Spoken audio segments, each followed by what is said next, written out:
네, 주간 테스트 해설 영상입니다. 여러분들 기출문제를 기반으로 제작된 거기 때문에 절대 틀리지 않게 꼼꼼하게 확실히 확인해서 문제를 풀 수 있도록 노력해 주세요. 자, 9번부터 한번 볼게요. 9번은 이렇게 복소수 i에 관련된 거듭제곱 형태로 주어져 있습니다. 그러니까 우리가 얘의 성질을 알고 싶어. 그러면 z에 1을 집어넣고 2를 집어넣고 3을 집어넣고 4를 집어넣고 이렇게 확인해 봐야 된다는 거예요. 일단은 z의 m에다가 1을 한번 집어넣어 보겠습니다. 1을 집어넣으면 i 3승이니까 실제로 마이너스 2분의 i 이렇게 될 거예요. 그쵸? 그 다음에 여기도 마이너스 i의 3승이니까 플러스가 되면서 마이너스 2분의 i가 될 거예요. 그쵸? 어려운 거 아니에요. 실수 없이 처리를 잘 해주시고요. 마이너스 i가 됐습니다. 됐죠? 어려움 없어요. 두 번째, Z2를 한번 구해보겠습니다. Z2를 구해보면 여기다 집어넣어주면 I 6승, 6제곱이 되니까 얘는 I 제곱이랑 똑같고요. 마이너스 2분의 1이 되죠. 마찬가지 똑같이 하겠습니다. 똑같이 하면 여기도 똑같이 처리가 됩니다. 마이너스 2분의 1이 나오기 때문에 플러스 2분의 1이 되고 이것은 0 이렇게 결론이 나게 돼요. Z3도 한번 해볼게요. Z3 한번 해보니까 요 놈은 i가 됩니다. 정리를 하면 Z4 네 번째 것은 역시나 정리를 하면 0이 되고요. 이것이 반복되는 형태로 가겠다. 즉 주기가 4이다 라고 하는 것을 확인할 수 있습니다. 여기까지는 완전한 기본이에요. 그러니까 당연히 해줘야 되는 일을 당연히 했다라고 생각을 하시면 되는 거죠. 기억은 이것을 하기 위해서 하라고 이미 기억에서 준 거예요. 그러니까 121, 493 어떻게 다 해요. 그러니까 하다 보면 주기를 발견하게 될 것이다 라는 것을 힌트로서 준 거죠. 그래서 우리는 주기를 발견을 했고 주기에 따라서 정리를 해주니까 4로 나누었을 때 나머지가 1이에요. Z1과 같고요. 마찬가지로 4로 나누었을 때 나머지가 1이에요. 즉 둘 다 Z1과 같기 때문에 기억은 당연히 맞다라고 생각을 하시면 되고요. 두 번째, ZM 발을 했습니다. 그러니까 Z1 발을 한다면 마이너스 i랑 이것의 반은 플러스 i가 되니까 곱하면 마이너스 i 제곱, 즉 플러스 1이 될 거예요. 마이너스 1은 나오지 않고요. 0이랑 바 똑같이 0이죠. 둘을 곱하면 0이 됩니다. 역시나 마이너스 1은 나오지 않고요. i랑 바를 하면 마이너스 i를 곱하면 역시나 플러스 1이 나와요. 똑같이 0을 곱하면 0이 되죠. 그러니까 마이너스 1이 되는 값은 없다는 거예요. 됐죠? 다음에 디귿 ZM이랑 ZM 발을 더합시다. 아까 발을 한번 구해봤거든요. 마이너스 i랑 플러스 i 더하면 0이고요. 0이랑 0 더하면 0이고 i랑 마이너스 i 더하면 0이에요. 0이랑 0 더하면 0이죠. 그러니까 디귿도 맞다라고 볼 수가 있는 거죠. 자, 다음 문제 볼게요. 자, 12번 문제입니다. 12번 문제 굉장히 쉬운데 한번 살펴보고 넘어가려고 이렇게 정리를 해봤어요. 일단은 밑에 있는 식을 인수분해 먼저 하셔야 될 것 같아요. 위에는 식은 2개인데 문자는 3개가 있기 때문에 저희가 뭔가 다 알아낼 수는 없으니까 밑에 식을 먼저 정리를 할게요. 그런데 a제곱, 그쵸? a제곱, 최고차항을 a제곱으로 정리를 한번 하겠습니다. b, 한 문자에 대한 내림차순 정리를 하는 거죠. b-c의 a제곱. 그 다음에 a 이렇게 묶어주는데 마이너스 b제곱 마이너스 c제곱 이렇게 되고요. a. 그 다음에 요거 bc로 한번 묶어줄게요. 플러스 bc. b-c. 이거는 당연히 b-c로 묶이게 되고요. 추가적으로 더 인수분해를 해준다면 a-b에 a-c 이렇게 나오게 돼요.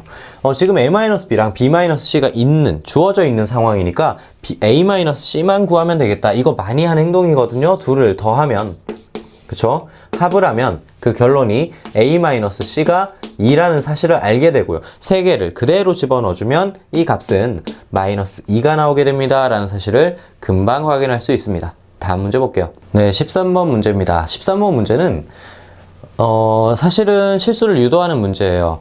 앞에 있는 식을 x제곱 마이너스 1로 나누었을 때 몫이 qx다 라고만 해놨어요.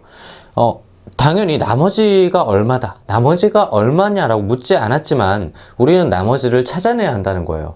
그래서 사실은 어느 정도 함정을 파놓은 거고 이렇게 쓰기를 바란 거죠. 하지만 정확하게 알고 있는 우리는 나머지가 존재할 수도 있다. ax 플러스 b. 그쵸. 2차식으로 나눴으니까 나머지는 1차식이 될 것이다 라는 사실을 예상할 수가 있고, 이제 얘를 찾으러 가야 된다는 사실도 알 수가 있어요.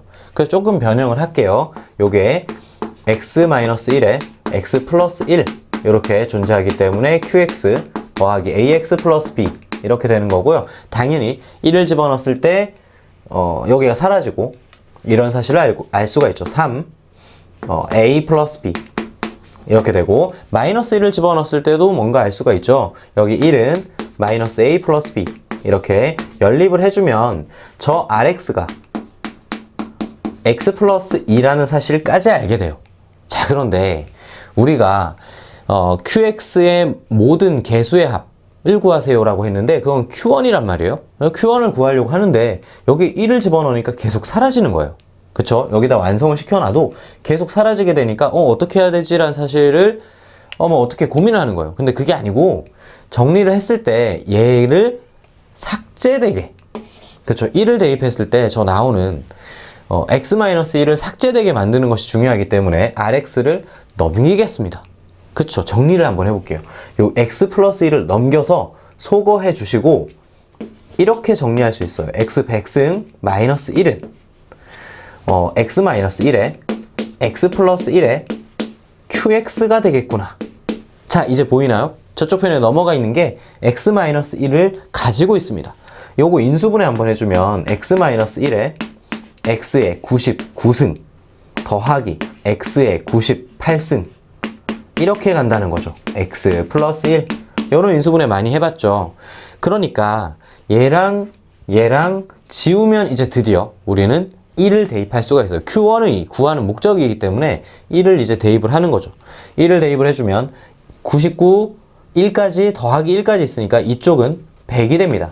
x에 1을 대입을 했을 때 좌변은 100이 되고요. 우변은 1을 대입을 했을 때 2q1이 되니까 정답 모든 개수의 합 q1은 50이 되는 거죠. 많이 연습을 하셔야 되고요. 이 함정에 빠지지 않도록 좀 주의해서 문제를 풀어주시면 될 것 같습니다. 다음 문제 볼게요. 자, 14번은 상위권 변별문항이에요. 되게 간단해 보이는데 최대값 묻는 문제처럼 보이는데 실제로 정리해놓고 보니까 축이 A인데 그 A가 이 범위 안에 있는 것인지 바깥쪽에 있는 것인지 확인할 길이 없어요. 그러니까 A가 어디 있느냐에 따라서 문제가 바뀌는 거라는 거죠. 그래서 우리는 차근차근 해보기로 합니다. A가 범위의 왼쪽에 있다면, 그러니까 그림 자체가 이렇게 생겼다는 거예요. A가 축인데 우리가 살펴보는 것은 0에서 4 사이만 살펴보고 있어요. 됐죠? 그러니까 자세하게 표현을 하자면 0에서 4 사이에 있는 이 그래프만 보겠습니다 라는 얘기예요. 됐죠? 그러면 최대값이라고 하는 것은 여기에요, 여기. 즉 F0이 최대값 5를 가집니다 라는 사실을 확인할 수가 있습니다. 자, 그러면 그냥 집어넣고 풀면 A 값이 나오겠죠? 그죠? A 값이 어떻게 나오냐면 마이너스 3분의 5가 나온답니다. 됐죠? 꼭 범위를 나눴을 때 확인해 줘야 되는 게 뭐냐면 최종 결론에 도달했을 때 처음에 내가 나눴던 범위 안에 해당되는 건지 확인을 해 주셔야 돼요. 해당됩니다. 그러니까 이것이 답으로서 인정받을 수 있다. 이렇게 되는 거고요. 두 번째, 범위를 나누겠습니다. 두 번째는 저 범위 안에 축이 들어와 있는 경우에요. 0에서 4 사이에 있다면 이렇게 되는 거죠. 0에서 4 사이에 있다면 그림은 또 간단해져요. 이렇게 되죠. A가 있고 0에서 4 사이가 어떻게 들어가는지 모르겠지만 0에서 4 사이 이런 식으로 들어가 있다면 어쨌든 A에서 최대값을 가질 것이다 라고 확인이 가능한 거죠. 여기가 최대값입니다. FA가 5가 되는구나. 이렇게 확인할 수 있는 거죠. A를 집어넣고요. 는 5를 풀어주고 그 다음에 뭘 확인해 줘야 되냐면 반드시 이 범위 안에 있는 A를 찾아내셔야 돼요. 2차 방정식이 나오니까 두 개가 나올 텐데 범위 안에 있는 A는 2분의 5밖에 안 나옵니다. 됐죠? 그래서 두 개를 찾아냈어요. 지금까지 두 개를 찾았어요. 하나 남았죠. 4보다 클 때. 세 번째. A가 4보다 큰 범위 안에 있다면, 크거나 같은 범위 안에 있다면 그래프가 이렇게 그려지는 거죠. 역시나 A는 축인데 4보다 큰 쪽이라고 했으니까 0에서 4 사이가 이쪽이 될 거예요. 자, 그러면 요렇게 이 범위만 지금 살펴보고 있는 건데 최대값은 F4입니다. 즉 F4가 5가 되는 상황인 거고요. 됐죠? 이때 A를 한번 찾아보니까 A 값이 13분의 37이 나옵니다. 자, 13분의 37은 4보다 크거나 같다를 만족하나요? 아니죠. 틀렸습니다. 그쵸? 최초에 나눌 때 이런 걸 잘 살펴봐야 돼요. 원래 범위를 만족하는 결론이 나왔는지, 원래 범위를 만족하는 결론이 나왔는지 다 살펴본 다음에 해당되는 것만 정리해서 정답을 내주시면 되고요. 이것의 합을 구하는 거니까 더하면 6분의 5가 정답이 됩니다. 다음 문제 한번 볼게요. 자, 16번 문제는 이 주간 테스트의 최다 오답 문제가 될 겁니다. 왜 그러냐면 분명히 기억, 니은, 디귿을 읽은 사람은 사실 답을 맞출 수는 있어요. 왜냐면 기억, 니은, 디귿은 무엇입니까? 무엇에 관련된 성질을 얘기를 하고 있죠? 이건 오메가입니다. 딱 봐도 오메가에 관련된 성질을 이야기하고 있어요. 여러분들 이 정도 됐으면, 이 정도 공부를 했으면 이것이 오메가에 관련된 성질을 이야기하고 있구나 라는 것은 당연히 판단했으리라 믿습니다. 다 판단하셨다고요? 자, 그러면 정답은 맞췄고요. 왜 이렇게 나온 것인지에 대해서 우리가 살펴보도록 할게요. 정리를 여기까지는 했으리라 믿어요. B는 A-1의 K, 그 다음에 C는 B-1의 K, 그 다음에 A는 C-1의 K. 이 세 개의 식은 당연히 뽑아놓고 이제 고민을 많이 했겠죠. K를 어떻게 남길 것인가, A, B를 어떻게 소거할 것인가에 대해서 고민을 많이 했을 텐데 이런 방식이 우리한테 익숙하지 않습니다. 왜 그러냐면 사실 얘는 B-C 조작을 좀 해야 돼요. B-C를 하면 그쵸, 두 식을 빼겠다는 거예요. 요 두 식을 빼면 K로 묶으면서 A-B의 K가 됩니다. 자, 이것이 어떤 효과를 부리냐면요. 밑에 두 식을 뺐을 때 C-A의 B-C가 돼요. 그 다음에 위아래 두 식을 뺐을 때 마찬가지 A-B의 C-A가 돼요. 순환형이다 이거예요. 그러니까 세 식을 한번 빼보세요. 빼본 다음에 그 식을 모두 곱하겠습니다. 그러면 순환형이기 때문에 A-B의 B-C의 C-A가 나오게 되고요. 는 A-B의 B-C의 C-A가 나오게 되고 K가 남습니다. 그렇죠. 이게 어떻게 보면 굉장히 K가 세제곱이 되겠네요. 그쵸? 이렇게 되는 거예요. 그러니까 이게 순환형이다 보니까 3번은 해야 된다는 거예요. 같은 형태가 3번 나올 거예요. 그쵸? 이렇게 하면 1번식이 나오는 거고요. 이렇게 두 개를 빼면 2번식이 나오고 3번식이 나와요.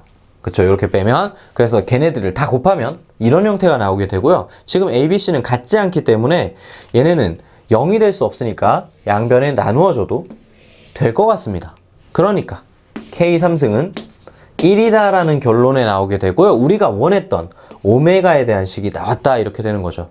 K3승이 1이다 를 이용해서 오메가의 풀이를 해주시면 될 것 같습니다. 오메가의 풀이 너무 많이 해서 여러분들 제가 여기다가 푸는 거 좀 지겨우실 테니까 여러분들이 여기는 직접 한번 해보시길 바래요. 니은 디귿이 정답이 되고요. 기억은 당연히 틀렸겠죠.